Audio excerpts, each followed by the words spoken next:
O continente africano possui 55 países e pode ser dividido em 5 grandes regiões. São elas Norte, Austral, Oriental, Central e Ocidental. Ao longo da história, esse continente sofre dos preconceitos, majoritariamente raciais, de outras populações, fazendo com que haja a impressão de que a África comporta-se como um país, ou seja, regem-se as mesmas leis, mesmas culturas, mesma população. A partir disso, o grupo resolveu analisar as diferenças entre os países africanos, fazendo com que o estereótipo de que todos são iguais e sofram dos mesmos problemas se extingua ou diminua. O grupo recolheu dados do continente no site do IBGE e da ONU, e a partir disso, organizou tabelas e gráficos a fim de gerar informações para caráter de comparação e para testar nossa teoria. Analisando o gráfico de extensão territorial, podemos observar pelo gráfico Pitts à esquerda que 28 países ocupam cerca de 90% do território continental e os demais 27 países ocupam o 10% restante, demonstrando as divergências na ocupação territorial. Analisando agora o IDH dos países africanos, podemos observar ainda mais as divergências, variando desde a 0,784 da Líbia, sendo maior do que a Rússia, até o pior do mundo, Níger, com 0,337. Outra informação bem interessante é a relação que iremos ver a seguir em dois gráficos. O primeiro, comparando os gastos com educação e a taxa de alfabetização, mostrando que são diretamente proporcionais, enquanto o segundo mostra que a alfabetização influencia no PIB per capita. Ou seja, é possível teorizar que os países que investem mais na educação têm maior PIB per capita. Analisando os indicadores sociais do continente africano, verifica-se que o PIB per capita possui grande variação entre os países, variando entre 128 até 19.680, com uma média de aproximadamente 2.871. Sabendo que o PIB per capita também contribui para a verificação do grau de desenvolvimento econômico dos países, constata-se que os países africanos possuem grandes desigualdades nesse quesito de desenvolvimento econômico. Verifica-se essa desigualdade comparando o valor máximo de 19.680 e mínimo 128 com a média.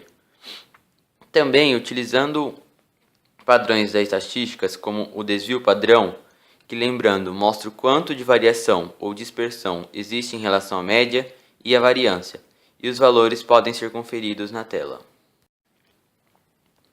Com isso, a ideia de uma só África, com países parecidos economicamente, que popularmente são vistos como pobres, é contestada, pois assim como na maioria dos demais continentes, a África possui desigualdades, que nesse caso, em relação ao PIB per capita, são evidentes, com países com PIBs altíssimos, como o caso do Guiné Equatorial, e outros com PIBs baixos, como o caso da Somália, que possui o menor PIB do continente africano.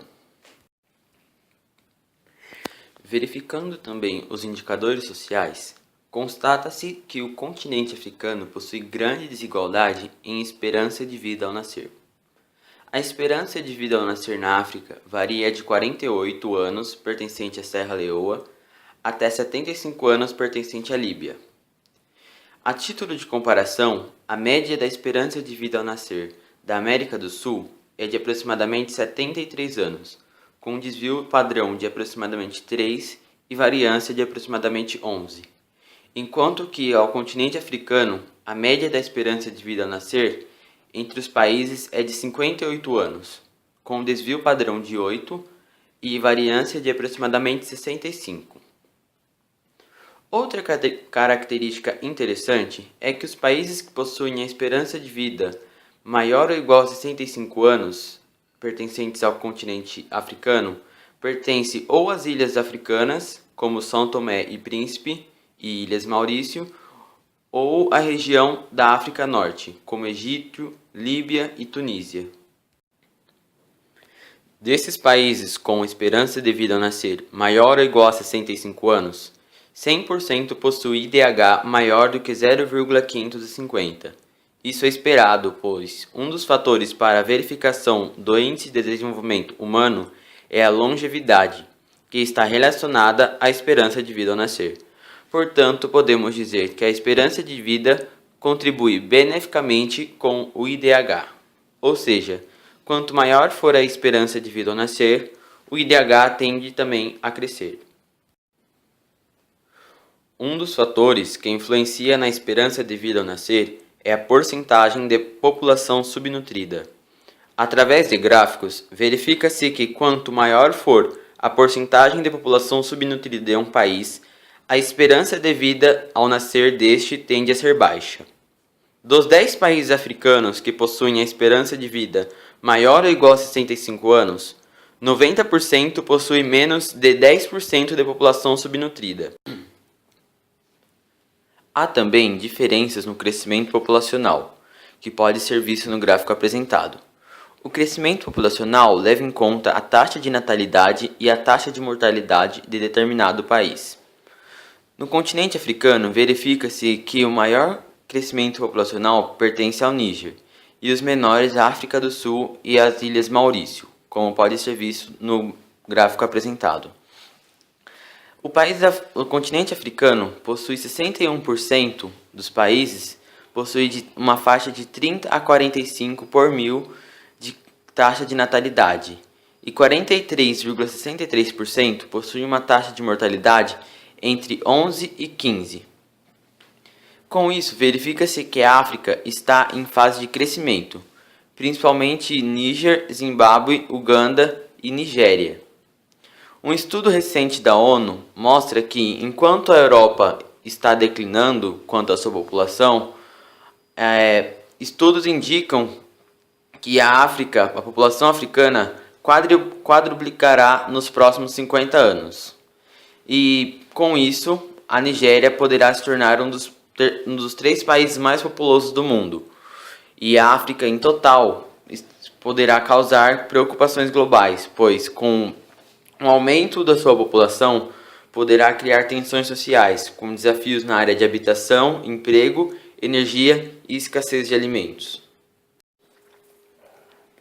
Verifica-se também que em alguns países, quanto maior a população com acesso à água potável e a população com acesso à rede sanitária, os gastos públicos com saúde são menores.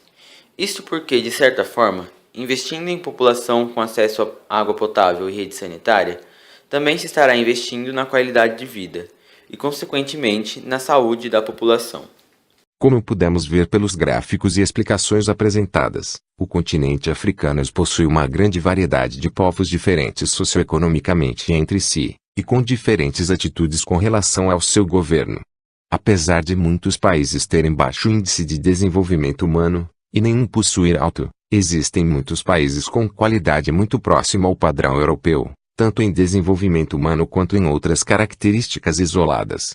Os problemas regionais e os problemas nacionais muitas vezes se repetem em outros países, mas a atitude dos países com temas como saúde, economia e educação variam bastante, existindo países com alta alfabetização e baixa saúde, outros com baixa escolaridade e alta renda, e outros com todos ou nenhum dos 3 itens, e seus derivativos, analisados pelo grupo.